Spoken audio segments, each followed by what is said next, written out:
మీరు చూస్తున్నారు తెలంగాణ సమాచార్. చింతామోహన్, కేంద్ర మాజీ మంత్రి, కాంగ్రెస్ పార్టీ సీనియర్ నాయకులు ప్రెస్ కాన్ఫరెన్స్. రాజధాని ఒంగోలు దగ్గర దొనకొండలో రాజధాని పెట్టమని శివరామన్ కృష్ణన్ కమిటీ చెప్పింది. 1,00,000 ఎకరాలు ప్రభుత్వ భూములు దొనకొండ ప్రాంతంలో ఉన్నాయి. చంద్రబాబు నాయుడు గారికి బంధు ప్రీతి ఎక్కువ. దొనకొండకు రావాల్సిన రాజధాని రాకుండా చేసి అమరావతిలో ప్రారంభించారు. 70,000 ఎకరాలు రైతుల దగ్గర తీసుకున్నారు. ఆ రైతులకు ఇప్పటివరకు న్యాయం చేయలేదు. 1,000 ఎకరాలు చాలు రాజధాని కట్టేందుకు.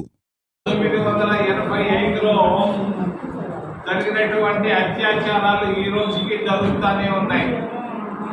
నిన్న కూడా ఆంధ్రప్రదేశ్ హైకోర్టులో దళిత అడ్వకేట్ల పైన అత్యాచారాలు జరగడం జరిగింది. మరి జనాల్లో ఒక దళిత యువకుడిని పట్టుకొని కాళ్ళు చేతులు పోలీసులు కట్టేసి కొట్టడం జరిగింది. మరి ఓబీసీల పరిస్థితి, చంద్రబాబు నాయుడు నియోజకవర్గంలో ఒక ఓబీసీ మహిళను జుట్టు కట్టేసి కొట్టడం మనం చూసాం. మరి ఎస్టీల పరిస్థితి కూడా చాలా భయంకరంగా ఉంది. మరి అరకు ప్రాంతంలో ఎస్టీల పురుషాంగాలు మోస్తున్నారు. మరి దుర్మార్గులు మరి ఎందుకు మోస్తున్నారు పురుషాంగాలు? అక్కడ ఉన్నటువంటి ఖనిజ సంపదను దోచుకునే దాని కొరగా మరి గిరిజనుల పురుషాంగాలు మోస్తున్నారు కూటమి ప్రభుత్వంలో. మరి అంతేకాదు, రాజీవ్ గాంధీ ప్రధానమంత్రిగా ఉన్నప్పుడు ఒక నూతన విద్యా విధానాన్ని తీసుకొని వచ్చాం. ప్రతి గ్రామంలో ప్రాథమిక పాఠశాలను మేము ప్రారంభించాం. దాదాపుగా ఆంధ్రప్రదేశ్ రాష్ట్రంలో 35,000 ప్రాథమిక పాఠశాలను ప్రారంభించాం. మరి కూటమి ప్రభుత్వం వచ్చిన తర్వాత చంద్రబాబు నాయుడు గత సంవత్సరంలో 5,000 ప్రాథమిక పాఠశాలను మూసేయడం జరిగింది. ఈ సంవత్సరం 5,000 పాఠశాలను కూడా మూసేయడం జరుగుతూ ఉంది. మరి ఆయన ఉద్దేశం 35,000 ప్రాథమిక పాఠశాలల్లో 10,000కు తగ్గించాలన్న ఆలోచనతో కుట్రతో ఉన్నాడు. ఎందుకు? ఎస్సీలు, ఓబీసీలు, ఎస్టీలు చదువుకోవడం ఆయనకి ఇష్టం లేదు కాబోలు. మధ్యాహ్న భోజన పథకాన్ని కూడా మూసేయడం జరుగుతూ ఉంది. మరి నిరుపేదల పరిస్థితి చాలా దారుణంగా ఉంది ఈ రోజు ఉన్నటువంటి కూటమి ప్రభుత్వంలో. మధ్యాహ్న భోజన పథకాన్ని మరి సోనియా గాంధీ, యూపీఏ ప్రభుత్వాలు తీసుకున్నట్టు దాదాపుగా 18 కోట్ల మందికి భారతదేశంలో మధ్యాహ్న భోజనం పెడుతుంటే ఆంధ్రప్రదేశ్ రాష్ట్రంలో ప్రాథమిక పాఠశాలను మూసేసి ఈ మధ్యాహ్న భోజన పథకాన్ని కూడా మూసేయడం జరుగుతూ ఉంది. మరి ఎస్సీలకు స్కాలర్షిప్లు సరిగ్గా రావడం లేదు ఆంధ్రప్రదేశ్ రాష్ట్రంలో. ఎస్సీ ఫైనాన్స్ కార్పొరేషన్లు పేరుకే ఉన్నాయి, ఏమీ ఉపయోగం లేకుండా కూటమి ప్రభుత్వంలో ఎస్సీలు, ఓబీసీలకు దారుణమైనటువంటి పరిస్థితులు కనిపిస్తూ ఉన్నాయి. మరి బ్యాంకుల్లో ఇందిరాగాంధీ జాతీయం చేసింది. దాదాపుగా 14 బ్యాంకులు ఒకసారిగా, తర్వాత ఒక 7-8 బ్యాంకులు మరొకసారిగా. ఈరోజు బ్యాంకుల పరిస్థితి ఎలా ఉంది? రైతులకు ఏమి రుణాలు ఇవ్వటం లేదు, సరిగ్గా పేరుకి చెప్తున్నారు ఇస్తున్నామని. మరి అంతేకాదు, విద్యార్థులకు రుణాలు కానీ, నిరుద్యోగులకు రుణాలు కానీ ఇవ్వకుండా మరి మోడీ ప్రభుత్వం గత 11 సంవత్సరాల్లో 14,50,000 కోట్ల రూపాయలు మరి 100 కోట్లు పైబడి ఉన్నటువంటి ఎన్పిఎల్ను రుణమాఫీ చేయడం జరిగింది.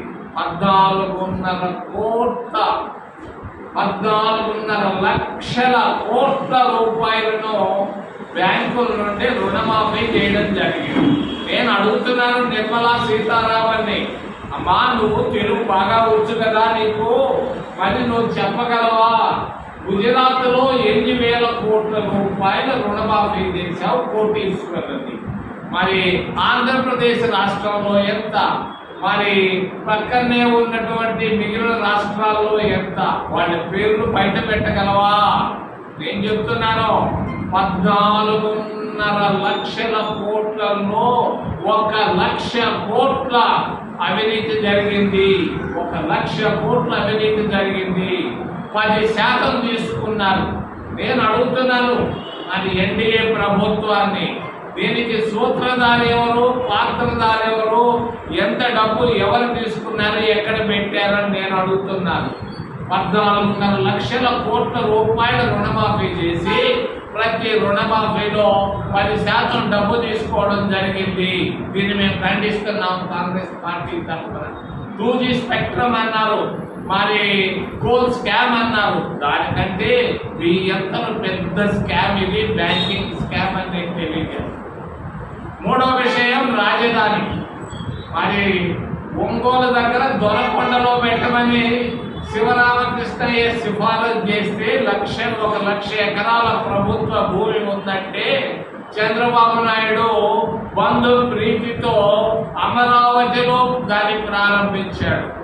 మరి 1000 ఎకరాలు చాలు భూమి రాజధాని కట్టాలంటే. బెంగళూరులో కట్టారు, మద్రాసులో కట్టారు, భువనేశ్వర్లో కట్టారు, హైదరాబాద్లో కట్టారు. ఈరోజు 70,000 ఎకరాలతో ఈయన ప్రభుత్వ భూములు, రైతుల భూములను తీసుకొని ఈయన రాజధాని కట్టాలంటాడు. రాజధాని కడుతున్నాడు సరే, మరి రైతుల పరిస్థితి ఏంటి? 3 పంటలు పండేటువంటి రైతుల భూములు తీసుకొని నీళ్లలో రాజధాని కట్టాలంటాడు. మూరడు మట్టి తీస్తే చాలా నీళ్లు వస్తున్నాయి కృష్ణా నది తీరంలో. మరి 50 అంతస్తుల బిల్డింగ్ కట్టాలంటాడు సచివాలయానికి. సచివాలయం ఎక్కడైనా, ఈ దేశంలో ఎక్కడైనా కానీ, ప్రపంచంలో ఎక్కడైనా 50 అంతస్తుల బిల్డింగ్లు ఉన్నాయా? ఎందుకయ్యా ఓ చంద్రబాబు నాయుడు పొరపాటు పనులు చేస్తావు? నువ్వు కట్టితే అది కూలిపోతే రేపు ఎవరు దీనికి జవాబుదారని నేను అడుగుతున్నాను చంద్రబాబు నాయుడిని, రాష్ట్ర ముఖ్యమంత్రిని. అంతేకాదు అమరావతిలో మరి విమానాశ్రయం తేవాలంటాడు. 5,000 ఎకరాల రైతుల భూములను పెరుక్కొని మరి 30 కిలోమీటర్ల దూరంలో విజయవాడలో ఉంది విమానాశ్రయం. మళ్ళా గుంటూరులో ఇంకొక విమానాశ్రయం. ఎందుకయ్యా అంతర్జాతీయ విమానాశ్రయం? ఏంటి మీ ఆలోచనలు? నాకైతే అర్థం కావడం లేదు. రాజధాని విషయంలో 50,000 కోట్ల రూపాయల డబ్బు ICICI బ్యాంకులో నుంచి తీసుకొని వస్తున్నాడు, మిగిలిన బ్యాంకుల్లో నుంచి అప్పు చేసి తీసుకొని వస్తున్నాడు. ఈ డబ్బంతా 26 జిల్లాల ప్రజలు కట్టాల్సిందే కదా. 26 జిల్లాల ప్రజలు ట్యాక్సులు కడుతున్నారు. అందరు డబ్బును తీసుకొని వచ్చి నువ్వు అమరావతిలో పెట్టడం ఏంటి? దీనికి ఆమోదయోగ్యంగా లేదు. ఒంగోలు నుంచి కర్నూలు దాకా ఉన్నటువంటి 10 జిల్లాల్లో రాజధాని అమరావతిలో కట్టడాన్ని ఎవరు ఇష్టపడటం లేదు. ఉత్తరాంధ్ర ప్రజలు కూడా ఇష్టపడటం లేదని తెలియజేస్తూ చివరిలో పనకచెర్ల కొత్తగా వారానికి ఒక విషయాన్ని తీసుకొని వస్తుంటాడు మా చంద్రబాబు నాయుడు. మరి కాసేపు P4 అంటాడు, కాసేపు జీరో కరప్షన్ అంటాడు, కాసేపు జీరో పావర్టీ అంటాడు. ఎన్ని ఉత్త మాటలు చెప్పుకుంటూ కాలక్షేపం చేస్తున్నాడు. ఇప్పుడు పోలవరం ప్రాజెక్టు అక్కడ పూర్తి కాలేదు ఇంకా. మరి తెలుగు గంగ ప్రాజెక్టు పూర్తి కాలేదు, హంద్రీనీవా పూర్తి కాలేదు, మరి నగిరి కాలేరు పూర్తి కాలేదు, SLBC పూర్తి కాలేదు.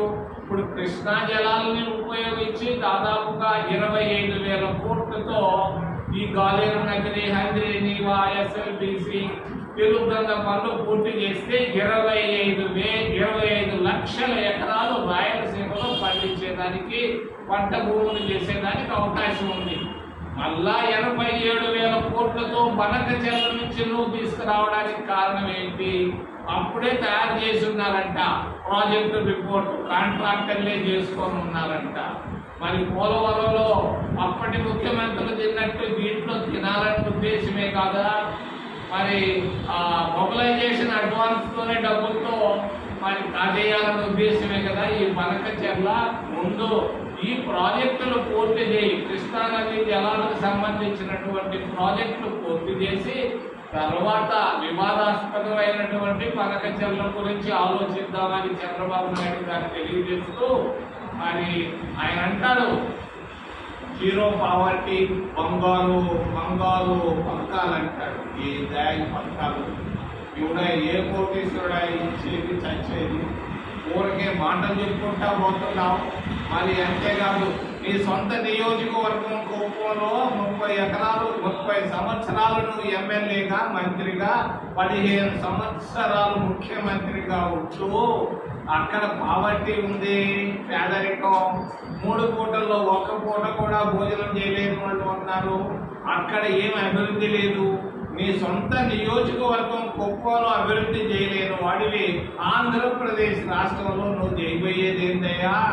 1.5 సంవత్సరాలు మాటలు చెప్పావు, ఏమీ చేయలేదు, చేసింది శూన్యం. మరి ఇంకొక 1.5 సంవత్సరాల్లో ఎన్నికలు రాబోతున్నాయి. చంద్రబాబు నాయుడు మాటకారే కానీ చేతలు కాని కాదు. 15 సంవత్సరాల్లో ముఖ్యమంత్రిగా ఆయన చేసింది సున్నా అని తెలియజేస్తూ ఏదైనా ప్రశ్నలుంటే అడగమని మిమ్మల్ని చేతులెత్తి ప్రార్థిస్తున్నాం.